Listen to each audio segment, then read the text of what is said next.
गृहस्थाश्रम धन्यवाद का पात्र है। कहा क्यों? क्योंकि वहां धर्म विराजमान रहता है, वहां दया रहती है, वहां भक्ति रहती है, वहां ज्ञान रहती है, वहां वैराग्य रहता है, और वहां भगवत मार्ग में जाने के लिए सारे साधन उपलब्ध रहते हैं। इसलिए गृहस्थ आश्रम को सर्वश्रेष्ठ बताया, सर्वोपरि बताया, और जल्दी से भगवत प्राप्ति का साधन कलिकाल में यही बताया जो अभी आप लोग कीर्तन कर रहे हैं। कलियुग केवल नाम आधारा, सुमिर सुमिर नर उतरहि पारा।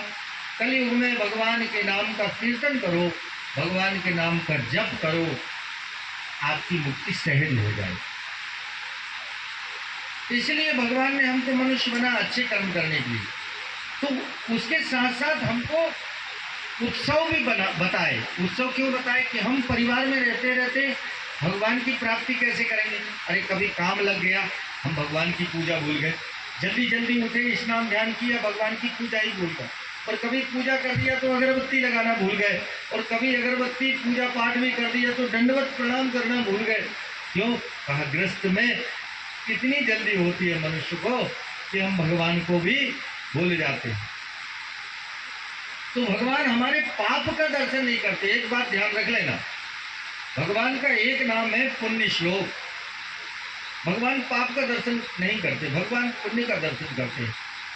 यदि आपने मन में कुछ अच्छा करने का नियम लिया है, कुछ अच्छे करने का संकल्प लिया है, और आप नहीं कर पाए, और आपने अच्छा कर्म करने का सोचा, तो उसका पुण्य आपको मिल जाएगा, सोचने मात्र से मिल जाएगा।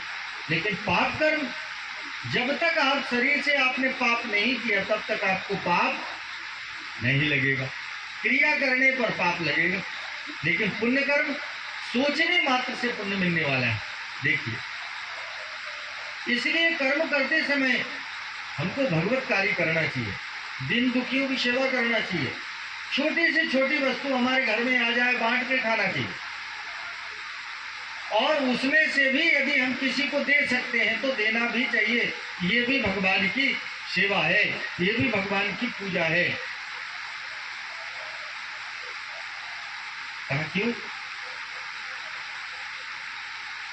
अब आप देखेंगे, विद्यादनाति विनयम विनयादि आदि